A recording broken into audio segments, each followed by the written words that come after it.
Adik-adik, pernahkah kalian melakukan percobaan membuat kompor tenaga surya?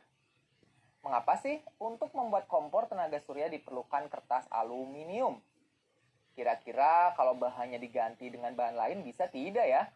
Yuk kita cari tahu.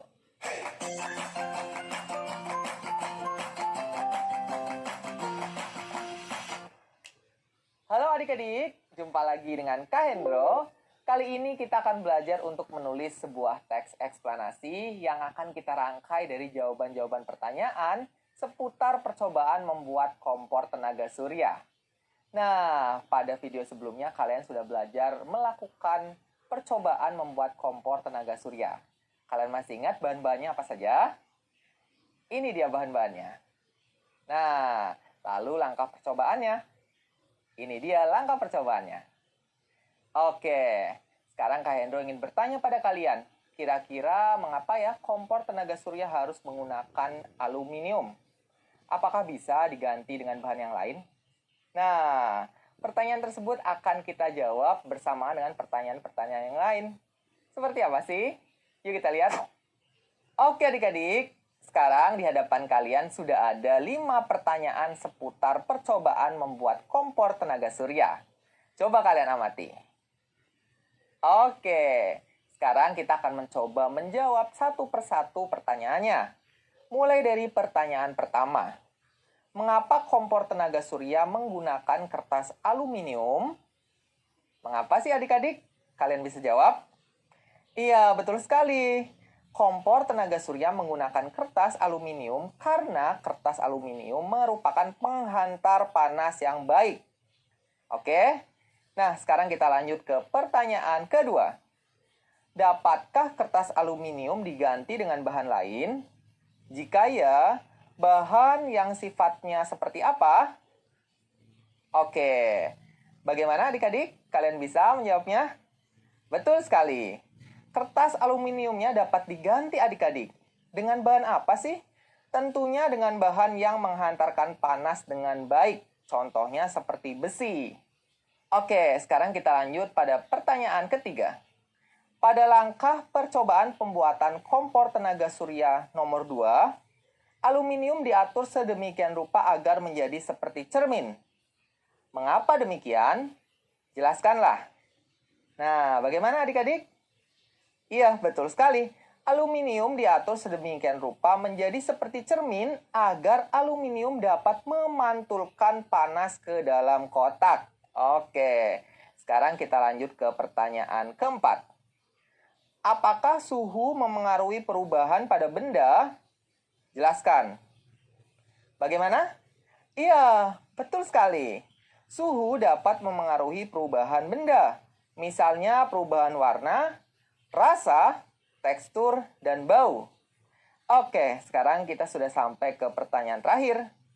Sebutkan faktor-faktor yang dapat memengaruhi keberhasilan penggunaan kompor tenaga surya dalam kehidupan sehari-hari. Yo, apa saja? Iya, faktor-faktornya antara lain jenis bahan yang dipakai sebagai wadah, terik atau tidaknya sinar matahari saat menggunakan kompor, jenis bahan makanan yang dimasak, dan waktu yang diperlukan pada saat kompor digunakan. Oke? Nah, sekarang kita sudah selesai menjawab kelima pertanyaan tersebut.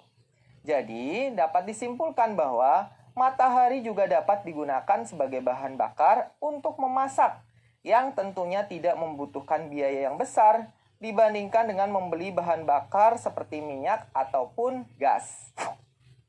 Oke adik-adik, dari jawaban-jawaban pertanyaan yang sudah kita jawab bersama tadi, kita akan merangkainya menjadi sebuah teks eksplanasi. Seperti apa sih teksnya? Yuk kita baca bersama. Hantaran panas dan perubahan benda akibat pengaruh suhu. Matahari merupakan benda langit yang memiliki banyak manfaat bagi kehidupan manusia. Salah satu manfaat matahari adalah untuk membuat kompor tenaga surya. Kompor tenaga surya menggunakan energi panas matahari. Kompor tenaga surya biasanya menggunakan kertas aluminium sebagai penghantar panas. Kertas aluminium juga dapat diganti menggunakan bahan lain yang dapat menghantarkan panas dengan baik seperti besi. Pantulan sinar matahari pada kertas aluminium membuat benda yang dimasak mengalami perubahan seperti warna, rasa, tekstur, dan bau. Penggunaan kompor tenaga surya dapat menghemat energi karena tidak menggunakan bahan bakar minyak maupun gas. Selain itu, memasak dengan kompor tenaga surya tentunya tidak membutuhkan biaya yang besar. Bagaimana adik-adik? Ternyata mudah sekali ya menyusun teks eksplanasi berdasarkan jawaban-jawaban dari pertanyaan yang sudah kita susun. Oke adik-adik, sampai di sini dulu pembelajaran kita. Jangan lupa untuk mengerjakan soal latihan setelah video-video ini. Oke, sampai jumpa. Dadah.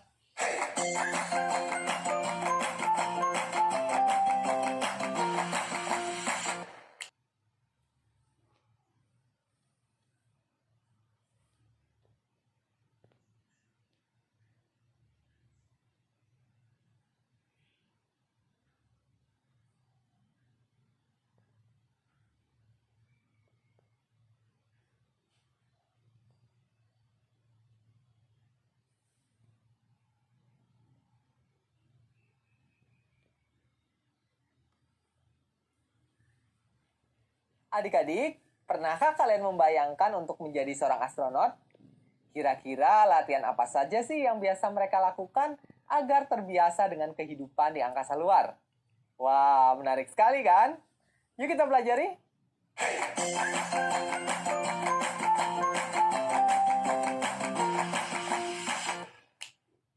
Halo adik-adik, bertemu lagi dengan Kak Hendro. Kali ini Kak Hendro akan menemani kalian untuk belajar menulis teks eksplanasi. Nah, kali ini teksnya tentang astronot. Wah, pasti menarik sekali ya. Tapi adik-adik, sebelum kita belajar menulis, Kak Hendro sudah mengumpulkan beberapa informasi tentang astronot nih. Salah satunya ada sebuah artikel yang sangat menarik. Seperti apa sih? Yuk kita lihat. Penjelajahan luar angkasa. Penjelajah luar angkasa disebut astronot. Astronot harus pintar dan sehat, baik secara fisik maupun mental. Untuk menjadi seorang astronot, seseorang harus menjalani seleksi yang sangat ketat. Astronot akan dilatih dengan penuh disiplin untuk dapat hidup di luar angkasa yang kondisinya sangat berbeda dengan bumi. Di luar angkasa, mereka tidak berjalan kaki atau berlari, tetapi melayang. Mengapa demikian? Karena di luar angkasa tidak ada gaya gravitasi. Sebelum melakukan perjalanan ke luar angkasa, astronot harus melalui beberapa tahap latihan. Salah satu latihannya yaitu dengan diayun dan diputar pada sebuah roda besar. Calon astronot juga akan masuk ke dalam tabung yang kondisinya hampir sama seperti bagian dalam pesawat luar angkasa. Selain itu, mereka juga dilatih untuk menyelam. Penjelajahan luar angkasa telah dimulai sejak lama. Sebelumnya, hal ini dianggap tidak mungkin. Namun, seiring berjalannya waktu, keingintahuan manusia menjadi semakin besar, dan akhirnya manusia dapat melakukan penjelajahan luar angkasa. Perjalanan pertama ke luar angkasa dilakukan pada tahun 1957. Saat itu, Uni Soviet meluncurkan satelitnya yang pertama. Selanjutnya, negeri itu mengirimkan kosmonotnya yang bernama Yuri Gagarin pada tanggal 12 April 1961. Ia menjadi manusia pertama yang pergi keluar angkasa dengan pesawat bernama Vostok 1. Setelah itu, beberapa negara yang lain pun akhirnya berhasil mengirimkan misi-misinya keluar angkasa.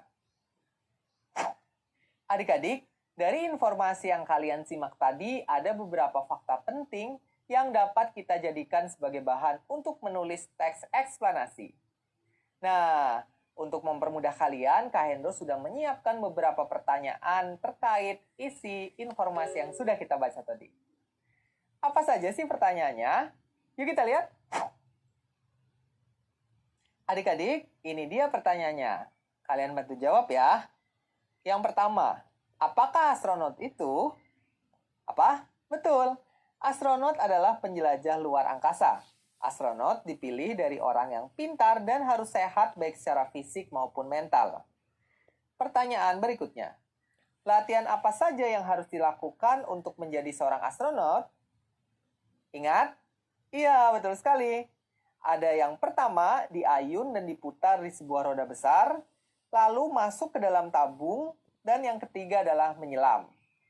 Pertanyaan berikutnya. Mengapa diperlukan beberapa latihan terlebih dahulu?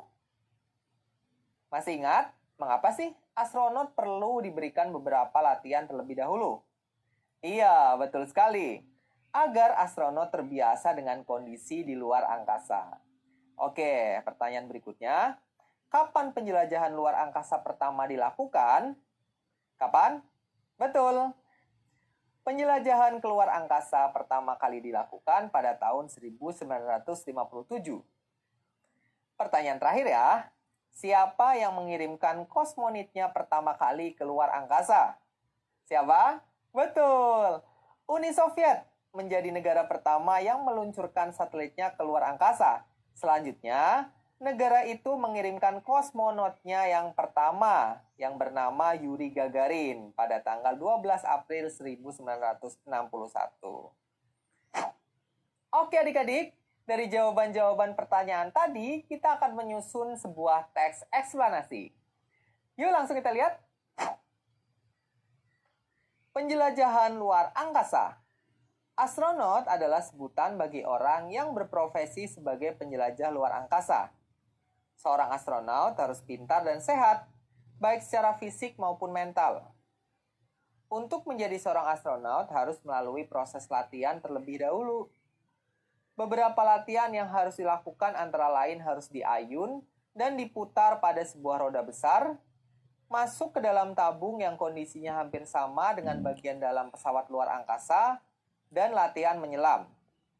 Latihan-latihan tersebut dimaksudkan untuk membiasakan calon astronot dengan kondisi luar angkasa yang sangat berbeda dengan bumi.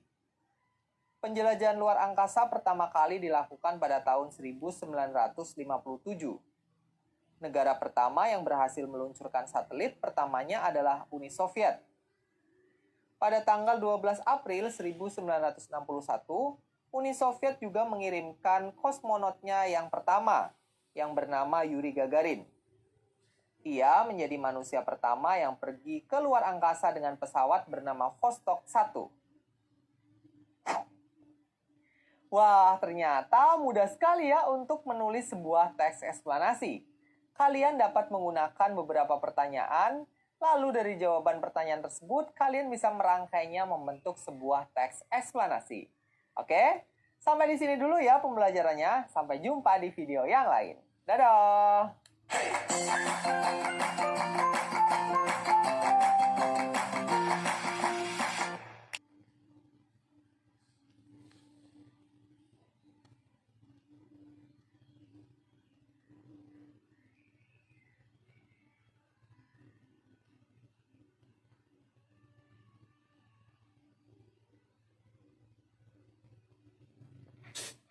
Adik-adik, pernahkah kalian memerhatikan rasi bintang di langit malam?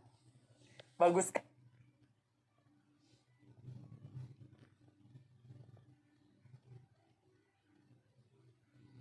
sekali loh adik-adik. Ada yang membentuk gambar ikan, kalajengking, dan lain-lain. Mengapa?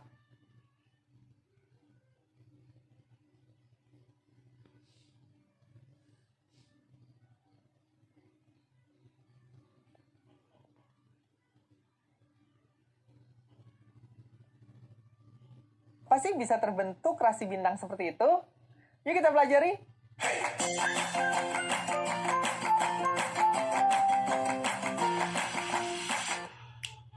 Halo adik-adik, jumpa lagi dengan Kak Hendro. Kali ini kita akan belajar tentang teks eksplanasi mengenai keteraturan di alam semesta.